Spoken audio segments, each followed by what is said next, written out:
Buckle up. It's time for the Champions of Cinema podcast.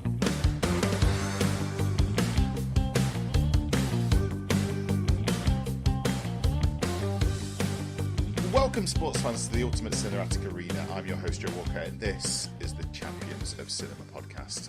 Fellow producer James Marshall and I are diving deep into the heart-pounding world of sports films, the victories, the defeats, and the unforgettable moments that make us cheer, cry, and believe in the power of the underdog. James, the working man. Hello. Yes, working man James.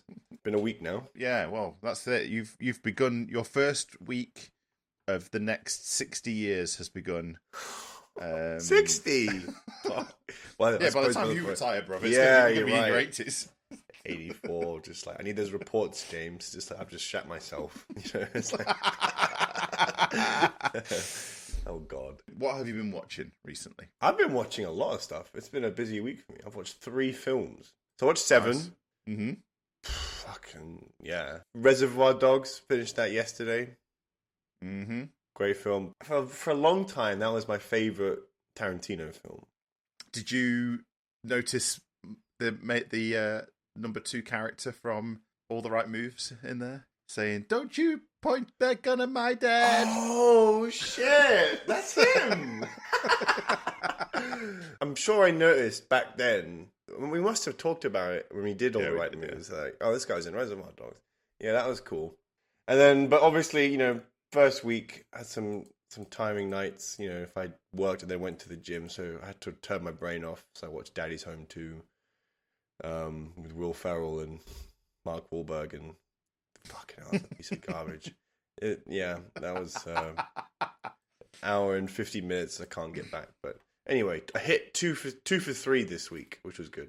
Yeah, that's not too bad a week actually for watching good movies. I haven't watched as many movies this week, although I did watch a Tarantino movie 2 nights ago. I think I watched Pulp Fiction, and I thought, oh yeah, you know how great that was. Just watching that back for the first time in ages. I have just finished watching Wolf Hall Series 1, which was aired on televisions 10 years ago. Is Penguin finished now? No, I'm watching that too. Okay. That's really good. But also, Wolf Hall Series 2 starts on Sunday, and it's been 10 years since they've been making that. So it's like, if you've been waiting for that, then this is going to be pretty good. Okay. And yes, it's a period piece, and it's, you know, one of my guilty pleasures. But today, we're going to talk about something that's very different to all of those things. A movie with not a good script, like a Tarantino movie, not well shot, and period piece, like, you know, something that the BBC would do as a fantastic period drama. We're talking about one of the hammiest, possibly most terrible, but also Sylvester Stallone-led movies in the world. We're talking about 1987's Over the Top, the world's only arm wrestling movie, James. And it's fantastic. Oh, yeah. Yeah, Joe, fantastic. There's a reason why Stallone just doesn't hit with sports movies. It's just not his forte. You know, you know, I can't think of any other. Has he done any other sports movies? Is that something he's done a lot? What was that MMA one? Not MMA, like a boxing movie, I think. Boxing, he did. yeah. Yeah. He was in the Creed movies, wasn't he? He was in those Creed movies. Oh, that's it. He's the old guy in the Creed movies. That's right. Yeah, that's the one. Why don't you get us started and try and tell the people who are listening who are like, what the fuck is Over the Top? Why don't you get us started with your haiku to give us a little bit of an idea about what this movie might be about? Of course. Stallone's biggest test. Must win over son and prize cash. No more baby oil. Okay. Right, well, I don't know how much of that really gives... The middle bit definitely gives us some idea of what the movie's about. Is Stallone's biggest test Are you referring to the amount of steroids he was on when he was making this? It could be. And also just the fact he's going to win over his son and win the big prize. But I feel like the prize is sort of the second objective in this for him, you know, which is... It's kind of why this film, for me, doesn't really satisfy me as a sports movie, because it's so focused on the whole father-son thing. But let me tell you something. There are some cameos in this movie, James, of some of the best arm wrestlers of all time. Right. So we've got to talk about. We'll talk about what it a waste. We'll talk about it a little bit more in a minute. Okay. But it's quite special when it comes to the melding of two worlds. So we're going to talk about that in a minute. But yes, so we're talking about Over the Top from 1987. I think this might be the lowest IMDb rated movie that we've done so far, or Rotten Tomatoes movie we've done so far. And yeah, it can be a little bit of a slog to watch, but it's got some fantastic little moments in it. And what we're going to do is we're going to talk you through our different acts of the movie. And after each act, if we start upon a new character or a new idea, we're going to just discuss that a little bit and see how it goes. So I'm going to get you started with Act 1, Struggling to Reconnect. Lincoln Hawk, a quiet and determined truck driver, is estranged from his young son, Michael, and his wealthy, disapproving father-in-law, Jason Cutler. At the request of his estranged wife, Hawk picks up Michael from military school to drive him across the country to see her, hoping to bond along the way. Michael is initially cold and judgmental towards his father, believing him to be a failure.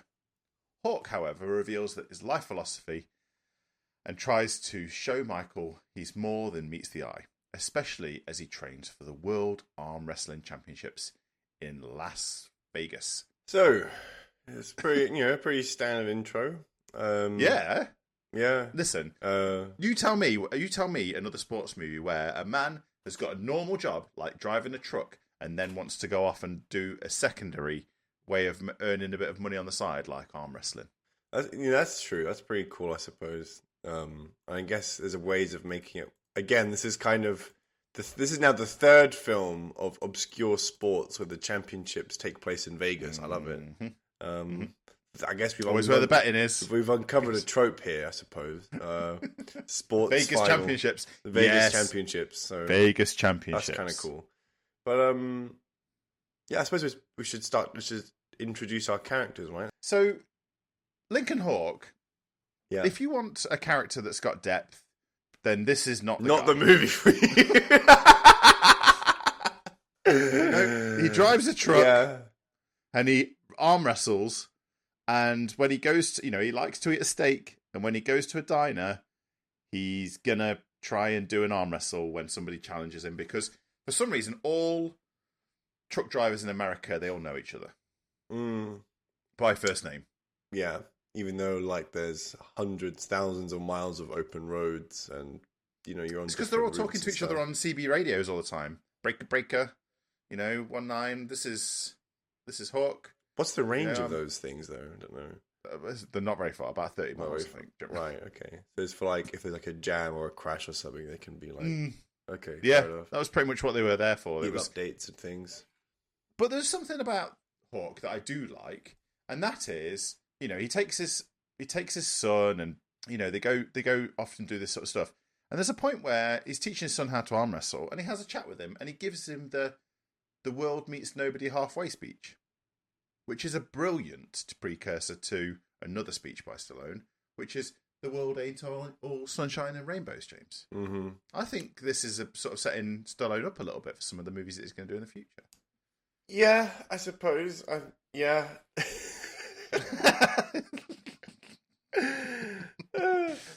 I like Hawk. I think Hawk is fine. I think he's clearly a nice guy. He's got a good moral compass, and he's trying to do well for maybe past, abandonments and abandoning Michael, his son.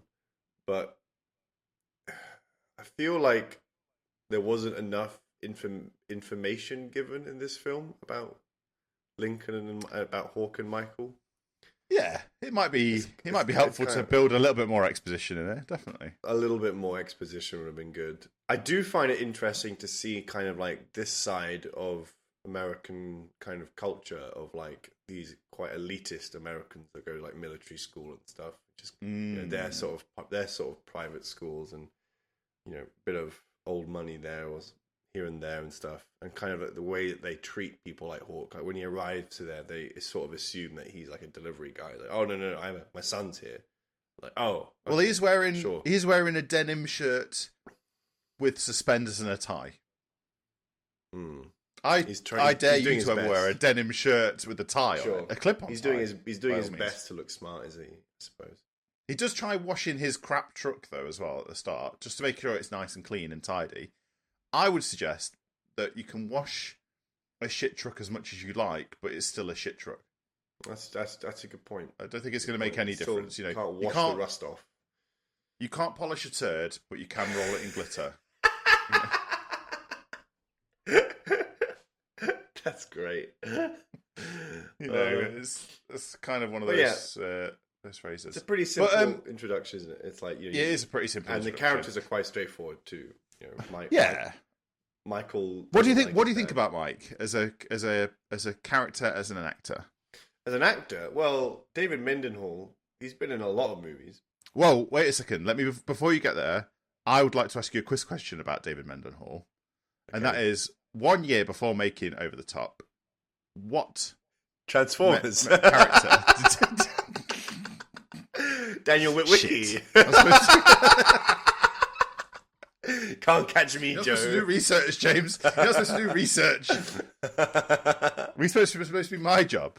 Yeah. He was the little kid in the 86 original animated Transformers movie, which is fantastic. He was. If you haven't watched it, have you watched it?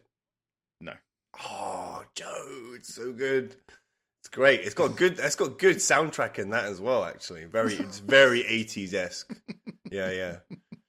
Can you believe that David Mendenhall was 16 at the time of making this movie? No, really?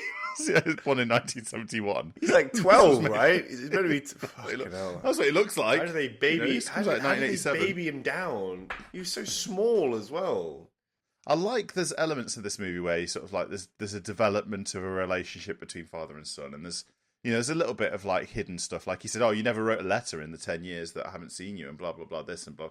And it's like he did write letters. Clearly, we find that out a little bit later. But you know, it's it just goes to show how a father-son relationship can be negatively affected by distance, and negatively affected potentially by other family members who aren't going to necessarily fully tell the truth about stuff. So yeah, let's move on to Act 2. Sure. And talk to me about what happens in Act 2. Okay. Act 2, Challenges and Conflict. As they journey across America, Hawk and Michael slowly build a bond, but tensions rise as Michael's grandfather, Cutler, sends his men to forcibly retrieve Michael. Despite these setbacks, Hawk shows resilience, and Michael begins to admire his father's strength of character. When they reach Vegas, Hawk faces a tough series of matches in the arm wrestling tournament, battling not only for the prize, but also for Michael's respect and a chance to secure their future. But tragedy strikes again when they learn Michael's mother has passed away, and the relationship is strained once again. Yeah. Okay. So, couple of things on this. You mentioned Cutler's henchmen? Did you say henchmen? Henchmen, yeah. So they send his men to basically kidnap Michael. And the henchmen are quite interesting as it goes when it comes to the actors who played them. Henchmen were both played by interesting people. One of the henchmen was played by Terry Funk, who's famous WWE, WCW wrestler. So he plays one of them, the more curly-haired one. And the other one, James, is played by a guy called Alan Graff. Okay? Now, Alan Graff might not seem important or interesting at all. He might seem just like a bit of a heavy-set body guy. But Alan Graff played football at USC. Okay? And then he went on to try and play football in the NFL for the Los Angeles Rams. And he got cut. And what happened was, after he got cut, he was like, oh, I'm not going to make it in football anymore. I'm going to try and make it in the movies. He started off going off and making some other things. And he got a very small part in a Disney movie, which was about a horse that kicked field goals. And in that movie... Wait, what? Right, just carry on. Let's just... What's this film called? Gus. Gus, that's the one, yeah. Okay, so... But in Gus... there was a very famous football player, and that very famous football player is... What? Sorry, this set me off. is Dick Butkus. Okay, Oh, but when Dick yeah. Butkus had to have any stunts done, he needed a stuntman to do the stunts for him, and Alan Graff got his big break, his very first break in this movie, being the stunt guy for Dick Butkus. He looks a lot like Dick Butkus, actually. Exactly. He's a very, very much a Dick Yeah. Butkus looking guy. Yeah, But let me tell you some things about Alan Graff, okay? Alan Graff went on to have pretty much a 50-year career in Hollywood, okay? And he made the following movies and acted in them.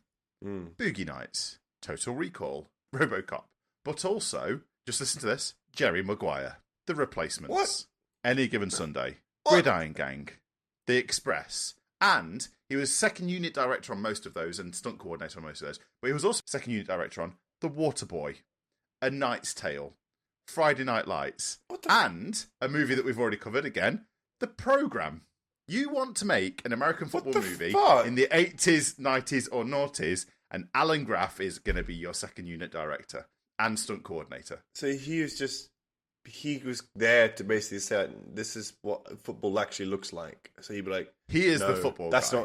That's not convincing. That's convincing. Like, yeah. okay. So why is he in this movie, you might ask? Well, it's a sports movie, James.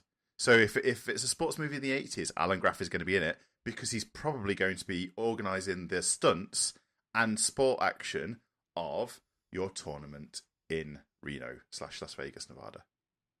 That's crazy.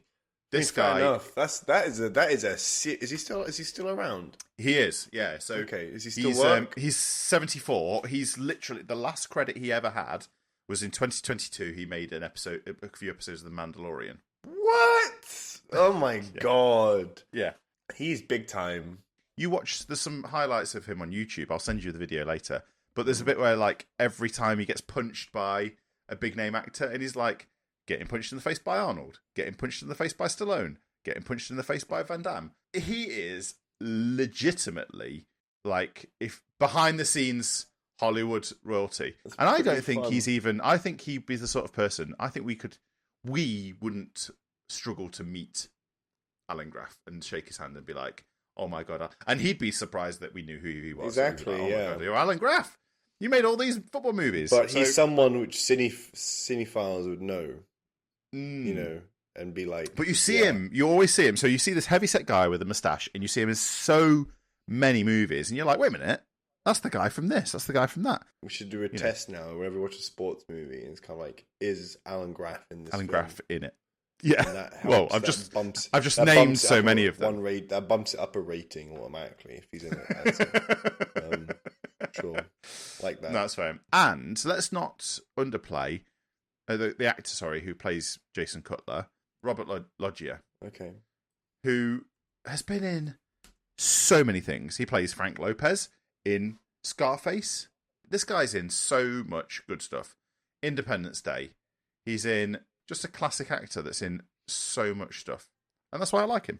Yeah. And that's why I think it makes this movie kind of good So at the same time. It's probably worth talking a bit about him then. Let's talk about Jason a little bit. His character. Yeah. Yeah. Okay.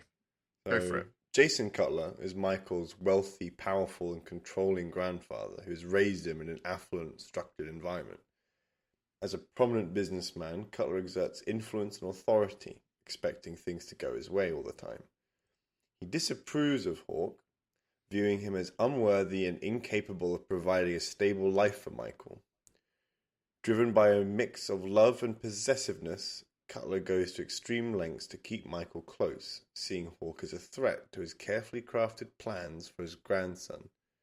His character represents the film's primary antagonist, embodying the conflict between wealth, control, and Hawk's raw, earnest approach to family. He's a bit of an asshole.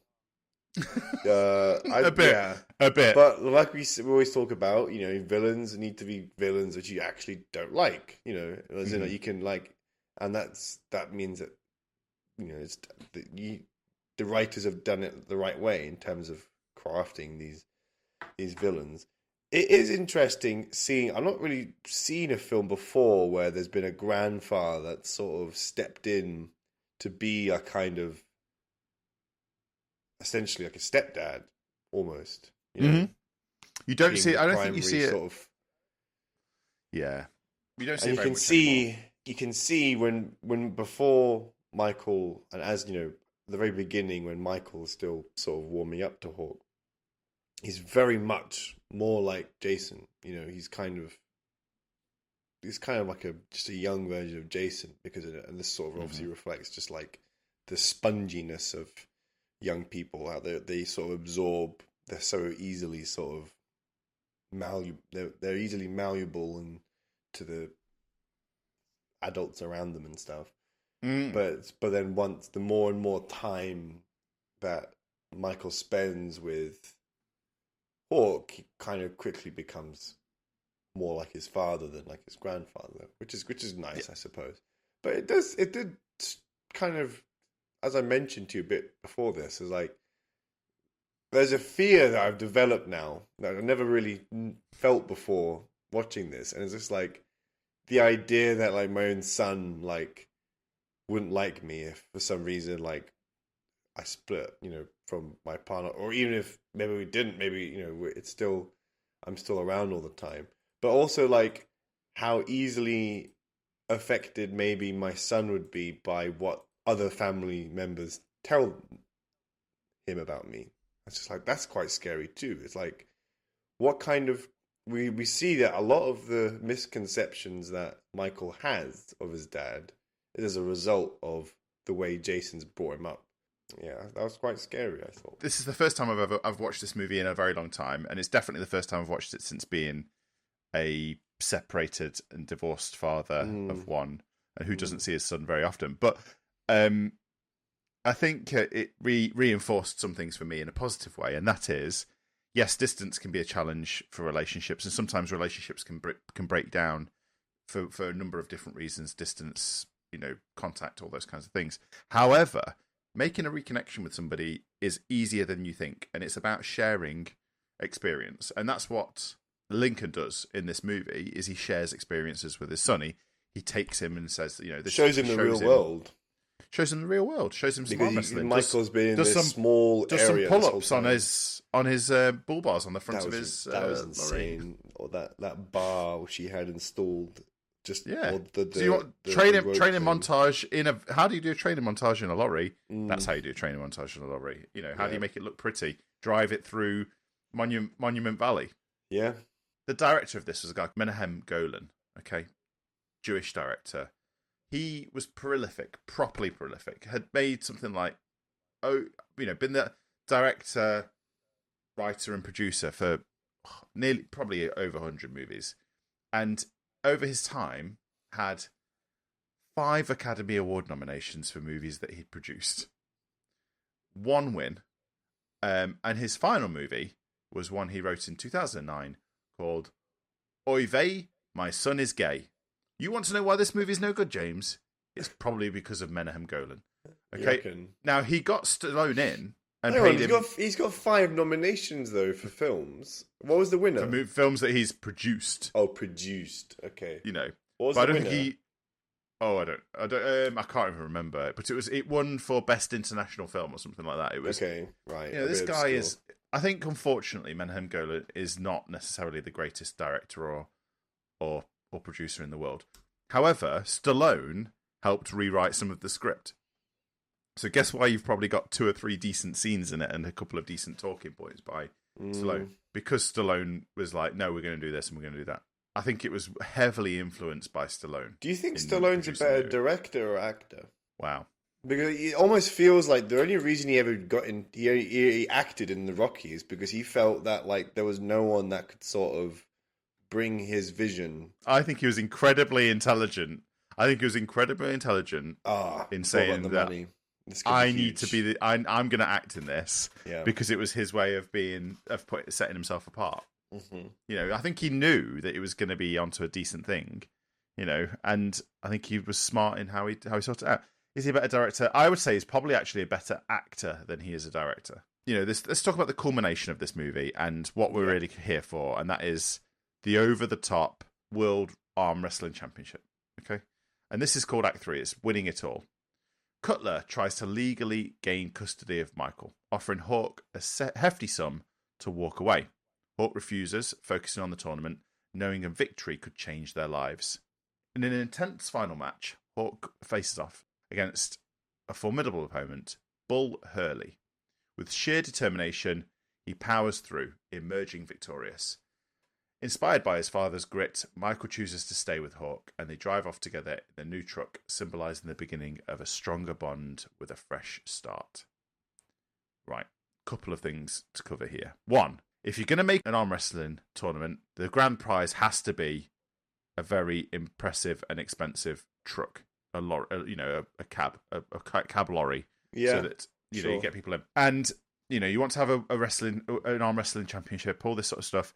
How out of the possibilities of reality does that seem, James, that you would possibly go to an arm wrestling championship and win a truck? You're telling me now that that's a real thing, and that there is an arm wrestling tournament where you win a truck. Yeah. Yep.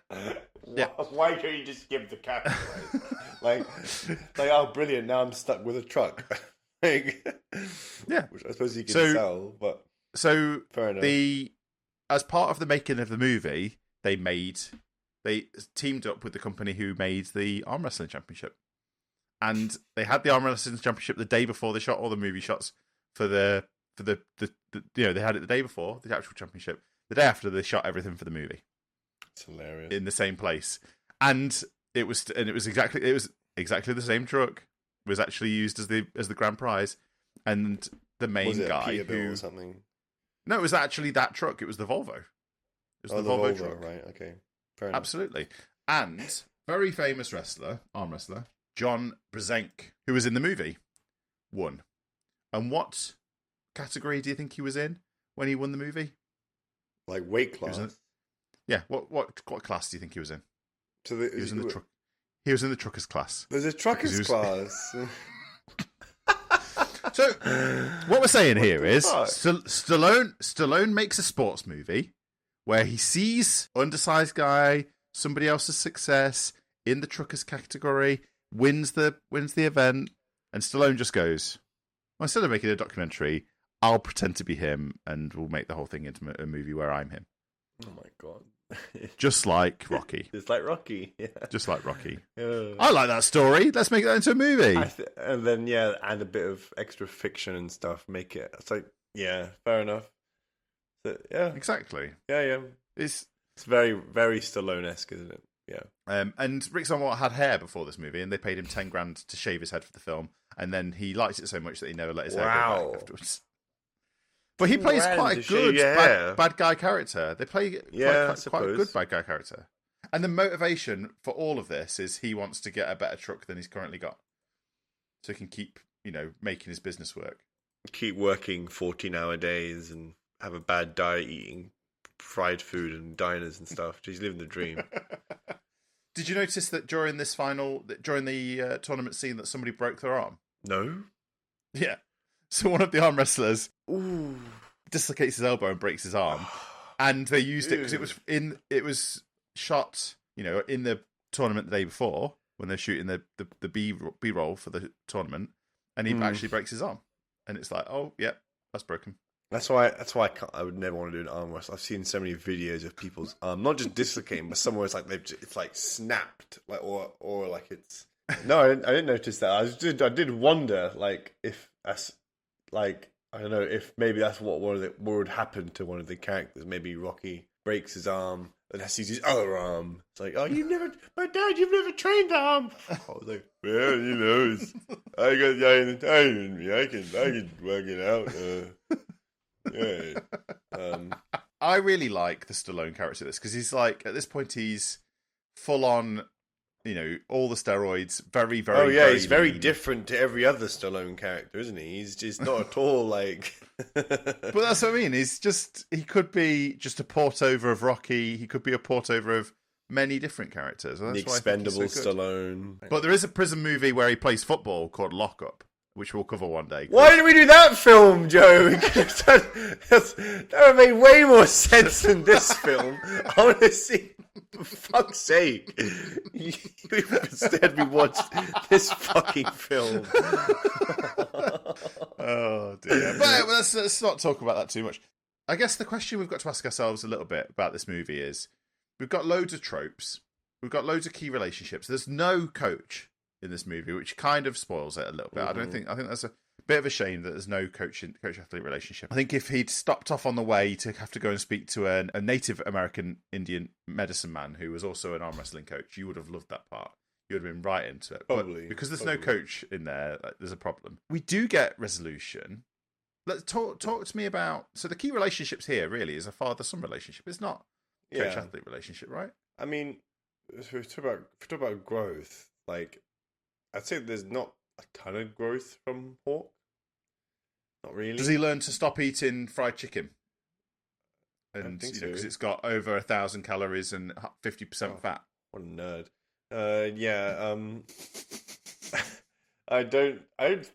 I think he's kind of the same. He's just persistent in trying to like win over Michael. I say that Michael has a lot of growth.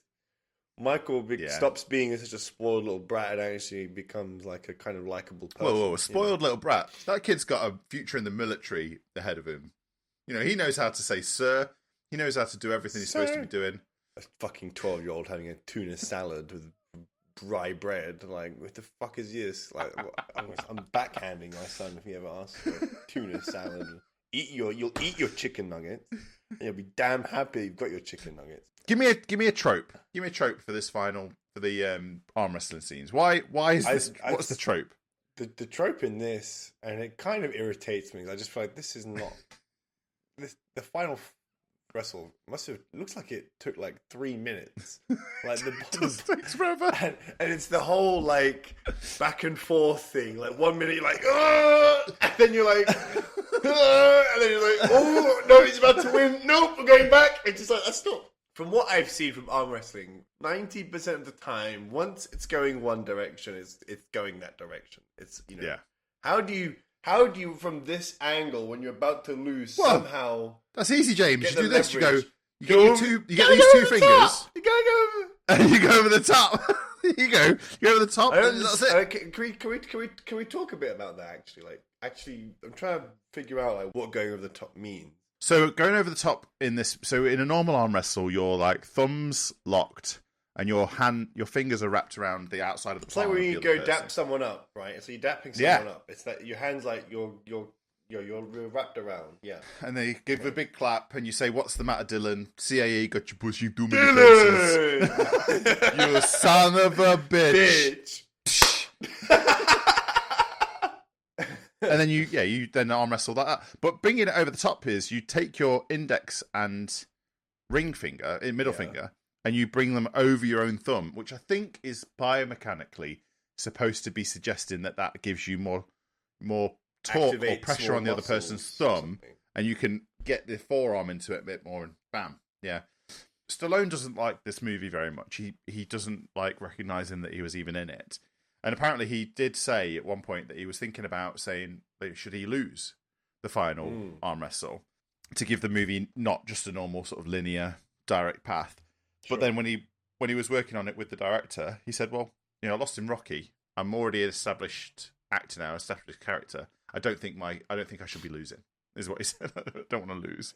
And they talked about shooting two endings and then deciding in the edit, and they ended up saying, no, we're just gonna make it so that he wins. And there's sort of very little true payoff to the whole movie. There's because you get away with it. They get that little bit of exposition where you can tell someone's going to lose because they say the rules of the tournament throughout the tournament starting. Now remember, everybody, this is a 2-elimination tournament. If you lose once, you can still win. And it's like, got to say that just so people are aware that he's going to lose and that he's going to come back and win a little bit later. Kind of like there's exposition and there's like lazy exposition where it's just like you're doing it specific. You're adding it purely for a plot point. It's just like, yes, okay, almost, yeah. So the question I'd like to ask is, I think it is a sports movie, and I think it's a good sports movie from the perspective of it's fun. Yeah, they do win, which we don't often see in a lot of the movies that we cover. If they do win, then how? He does have a little bit of he uses a little trick with his going over the top, which is what we see in loads of sports movies. What do you think Lincoln Hawk's doing after? What are him and Michael doing after this movie? Michael gets pulled out of boarding school and has to go to a miserable comprehensive school in wherever they live. and probably lives in has a miserable childhood, because he's got a father who can hardly provide for him. He probably thinks who's always away working. Yeah, he's always away working. He's got no, his mum. Yeah, I don't know if it's really best for him. I thought it was quite selfish, really, of Stallone to be like, "No, son, you have to come with me. I'll hardly see you. I'll see you about as much as you are currently. However, the only difference being that you lose all the material stuff which your vastly affluent grandfather is able to provide to. But besides that, well, I want to offer you a potential sequel to this movie. Oh, please do, Joe. Yeah, in our sequelizer. And James, man, this is going to be one of the best sequelizers I've ever done. Okay. Oh my god. So here's the premise: Lincoln Hawk is still driving a truck and arm wrestling on the foot for fun. I thought you were going to tell me he was a doctor now or something. Yeah, you clearly have some kind of lump in your arm here.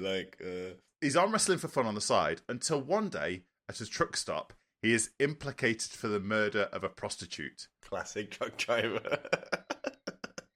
Change gear, shoot prostitute, change gear. In prison, he's forced by the warden to arm wrestle again. But this time, there's no escape from his past. Big Daddy Hawk. Okay?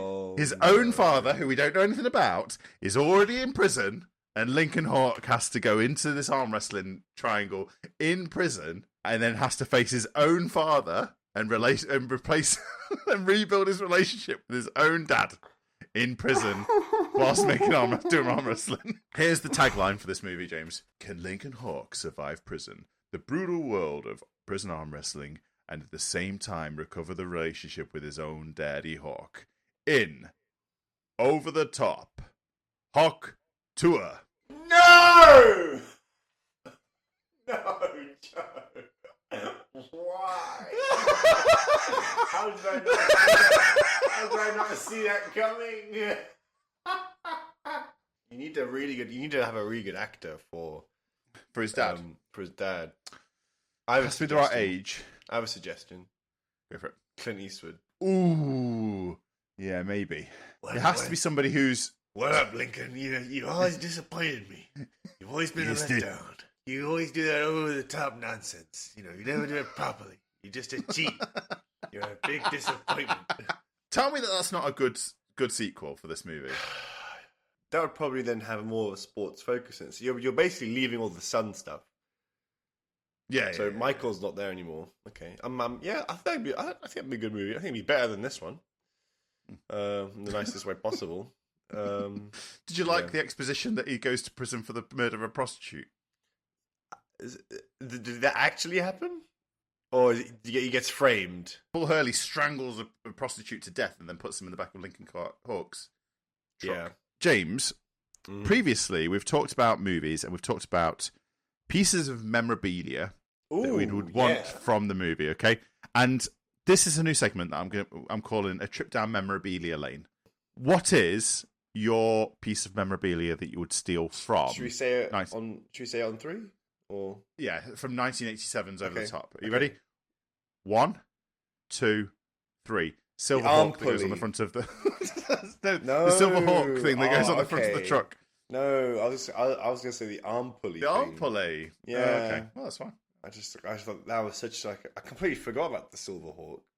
I don't know if that's recognizable enough. Whereas that arm pulley thing, I suppose it just looks like a piece of gym equipment, and it's kind of part of the truck, isn't it? And I've not really seen that truck before as well. So I guess because the Hawk is obviously it's his name is Hawk, so I can kind of, but I don't know if it would be if I saw it on a table, would I be like, oh, that's the Hawk from Over the Top, or would I just think that's just a bird ornament? That was this week's trip down memorabilia lane.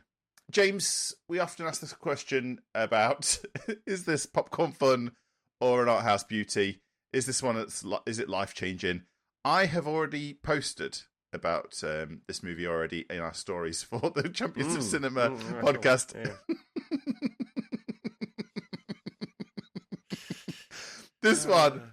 This one has no art to it at all. I think, do you know what I do think? I think there's a little bit of art in the B-roll shots. I think there's a little bit of the B-roll shots of him driving his truck through the nice different areas. But other than that, it's not very good. And I do think that the arm wrestling tournament is shot well. Yeah, probably because also like it's an actual. They're basically showing exactly how the actual arm wrestling tournament goes. So they have a reference point. Yeah. They're just filming it this time. So yeah, I mean it's almost kind of like MMA like, I suppose, with the crowd and stuff. And it's like you're in the middle. It's pretty cutthroat. That's the only thing that's a little bit annoying is there's no sort of entry music that they come out to. They don't come out to entry music. I think it would have been hilarious because there's a scene very early on in the movie when they're driving in the truck and Michael keeps turning off the radio because he's like he likes the song. And I think Lincoln Hawk coming out to that exact song would have been brilliant. That would have been quite nice, I suppose. Yeah. There's no art in this at all. Yeah. I can't. Sometimes I'm like, there's kind of art. No, I can't really say there's art in this.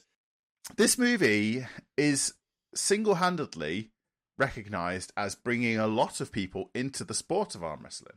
Oh, really? Okay. So people who love this movie and love arm wrestling, this is hand in hand. It's the one and the same thing. I love to think that there's like an over-the-top Reddit where people are talking about their favorite over-the-top moments, and it's like there'll never be anyone who asks like, "What's your favorite movie?" It's like, you know what? Like, I don't mind The Godfather and Heat or Goodfellas, but tell you what, Over the Top, that's my jam.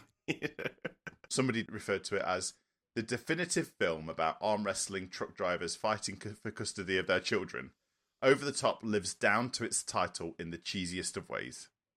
Lives down to its title. Wow. Okay, James, just give me a rating. I mean, we haven't given a bust yet. This might be a bust. I don't know. Like, I don't even like the sports moments in this. Not only was there about 5 minutes of actual arm wrestling. If you're not even going to give it a little bit of love for David Mendenhall. It wasn't even one of the robots in Transformers. Maybe some of the Transformers dust was still on his clothes when he was like doing this movie. He's still had a little bit of Transformers dust on him. You know what? I'll give it a flash in the pan because it's Stallone. If it didn't have Stallone in it, would be a bust. That is a really fair point. I think you're right. Stallone pulls this up to be in a flash in the pan. James, this is going to bring this one to a close. We're not going to labour this one too much. Please, yeah. I think if we take this on some of its positives, a movie about a father and son relationship that's trying to be, rebuilt and that is rebuilt is very nice and enjoyable. Sure. There is a fun, if not ridiculous and crazy arm wrestling tournament in the movie. Mm-hmm. It has somewhat of a good cast. It's got Alan Graff, which you said automatically pulls any movie up by a point. And I think we should be grateful the fact that we do have an arm wrestling movie. I'm grateful of this one. I know this is not your cup of tea. I know this is not the greatest movie ever, but it's one that we had to cover because, when we start talking about some more Stallone movies in the future, this is gonna taint our opinion of Stallone a little bit, either, or it's gonna raise our opinion of Stallone. We've set a benchmark now, so the only way is up now. A Stallone benchmark. Oh, really? You think that this is better than Rocky V? I really hope I really hope Rocky V is better than this. To our listeners out there, thank you so much for listening this week. I appreciate that this one might not be the best movie ever. It might be the one that you love the most. One of my friends told me that his wife loves this movie. Oh well. James, where can people find us if they want to find us in the future? Well, if they want to see better films that we've done and we've covered, they can go onto Champions of Cinema on Instagram and TikTok, or they can write to us and you can harass Joe into picking such horrible films like this at championsofcinema@gmail.com. and just let him know that he needs to up his movie selection game. And next week's movie, we're going back into the movies. So we're going back into comedy sports, James. Comedy sports. And we know that they do so well all the time. But this one, I think, is quite a highly regarded comedy sports movie. Yeah. So, yeah, that's going to be a good one. I can't wait for that. That's going to be... And finally, we return to norm with an actual coach-athlete relationship. James, it's been a pleasure. Yes. I know we don't always do the best movies. We don't always cover the right movies. We've got to do it, though, right?